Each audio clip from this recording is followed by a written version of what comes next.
Now, Tony, what actually happened down there? I was called to the police station on the Tuesday morning, and when I got there I was told that the police wanted to see copies of my cables which I'd sent abroad, and I agreed to this request, and we went back to my office and cleared my office of all cable copies.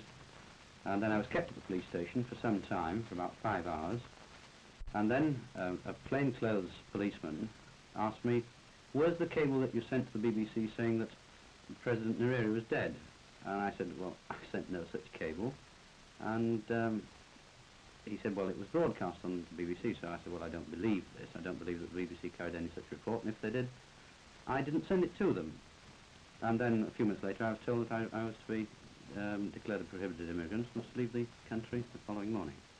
How did the revolt begin, Tony? How did it start?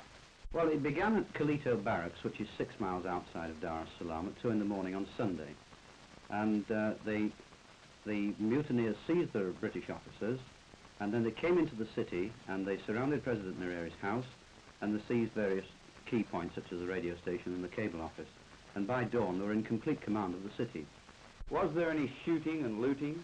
Yes, there was a great deal. At first the city was completely peaceful because people couldn't get into work. They were turned away by the army and told to go back home. So within the cordons of the army you had Indians and Africans fighting with fists and clubs.